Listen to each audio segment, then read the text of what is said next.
If you're a student at the University of Oregon, chances are you know just how good campus dining is. It's such a vital part to first coming to Eugene. Whenever you're too scared to go off of campus and you decide to eat at Unthank for the third time that week, well, I loved it. And I wanted to make this informal video, partially to help freshmen figure out their new favorites, and also as a way for older students, such as myself, to see what's changed about all the different places. My name is Jake with the Daily Emerald, and this is a quick guide to campus dining. Unthank Hall is quintessential campus dining. Below 6 floors of dorms reside several restaurants and cafes. Personal favorites of mine include the burritos at Bullseye Taco, the falafel bowl from Watershed Cafe, the salmon burger from Duck's House, and the margarita pizza from Hearth and Home. Or Hearth and Home, depends on how you want to word that.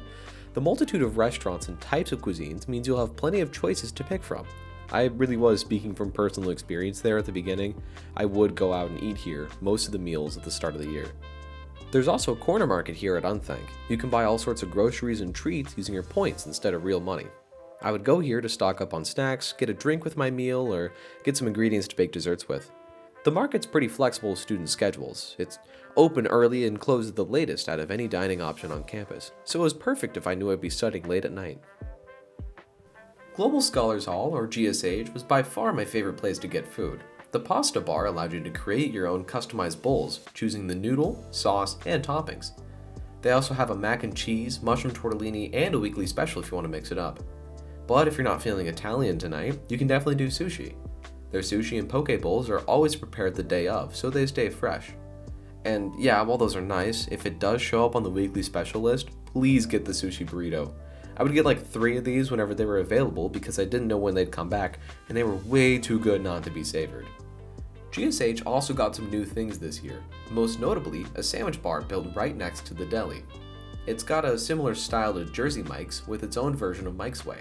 Super good if you need a little pick-me-up to bring back to your dorm and don't want to deal with the bowls.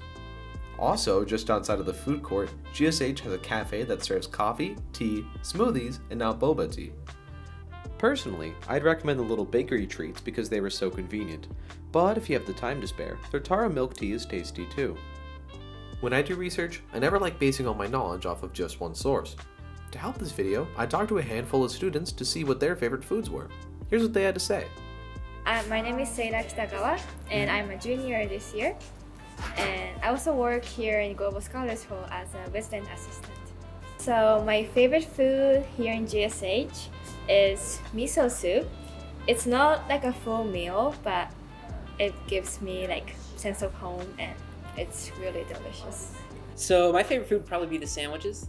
Not as good as like Jersey Mike's, but definitely up to par. If I could sum up Living Learning Center in one word, it would be convenient. The amount of times I had 10 minutes between classes and I'd cross through this building to devour a burger is insane. The entire LLC setup and what they serve is the essence of convenience. They have a cafe, they sell all the best drinks, they serve burgers and sandwiches pre-made, so all you have to do is pick it up and pay. They even sell delicious salads so you can conveniently get your greens on campus. These salads came at a gargantuan size for 4 points, 3 if you get a half portion. Personally, I didn't like the grilled cheese that much, but everything else at the burger place was pretty good. I'm going to be combining Carson and Barnhart for this part of the video. They operate as a buffet-style dining hall where one payment gets you access to everything. For similarities, both halls serve the same drinks and sets of desserts. They have different foods available at different times, and the menus shift around weekly. And once you get past these basics, Carson and Barnhart are pretty unique from each other and the previous places. Carson Dining Hall has a meal plan centered around it, granting free entry to eat there whenever, but only gives 5 points per week. This place offers breakfast, lunch, and dinner with a brunch on the weekends. Carson breakfast largely stays the same throughout the week, with the lunches and dinners being more varied. The rotating menu will include entrees found in other halls, foods unique to Carson, and even specialty pizza from their signature stone oven. As for constants, there are wings served at lunch once a week. These Wing Wednesdays include several different rubs, with the menu ranging different levels mild to spicy.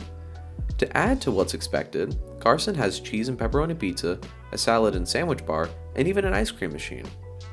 Barnhart Dining Hall is only open for lunch and dinner on the weekdays, with brunch added on weekends. One interesting thing about Barnhart is they serve made-to-order entrees. You can get burgers, bowls, and burritos with consistently good quality. What isn't as consistent, however, is brunch. They go from 9 a.m. to 2 p.m., and when you show up can change what food you'll get. If the kitchen is still open, you'll be served blueberry and buttermilk waffles, as well as having access to all the morning breakfast foods Carson serves.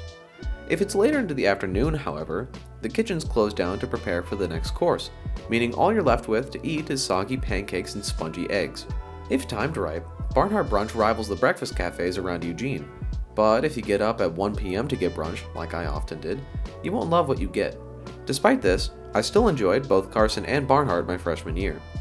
These places are perfect for when you're hungry for so many things and you want to stay point efficient. Some days I want to have my bakery treats, drinks, and second helpings without breaking the point bank. Go to either location if you need a palate cleanser from having your 3 favorite meals every day for 2 weeks in a row. Now I'm going to add the Urban Memorial Union, the EMU, to this list. You can't buy items here for points, but they do accept duck bucks. It's right in the middle of campus, so I thought it'd be important to cover. The EMU has a lot of different places to both sit at and eat, acting well as a hangout place for off-campus people to chat or catch up on work. You may occasionally see me here on the second floor, typing away on my laptop between the 4 hours I have for my beginning and ending class.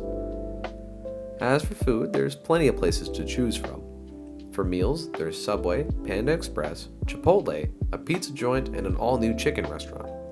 There's also a sushi place on the first floor. It serves a lot of the same things as the GSH location, but they also have weekly items like the sushi burrito available year-round, so of course I recommend that. If you're just looking for a nice drink, the EMU also has a Starbucks and a Jamba Juice. One last thing. I always wondered how different Chipotle and Bullseye Taco were from each other. Knowing that this was, admittedly, the best excuse I had to eat 2 burritos in a single night, I got one from each restaurant, making sure to order the same ingredients at both restaurants. And off the bat, I was surprised to see that Chipotle was cheaper than Bullseye. A burrito with rice, black beans, carnitas, cheese, pico de gallo, and salsa verde only costed me $9.25 at the EMU, as opposed to Bullseye's $9.95. I personally enjoy the tortillas more at Bullseye, but other than that, I found both burritos to be very similar. That just about wraps things up. I covered everything on and slightly off campus, but there are a bunch of other cafes around the buildings, so I do urge you guys to explore a little bit more. My name is Jake with the Daily Emerald, and I hope you have a really great day.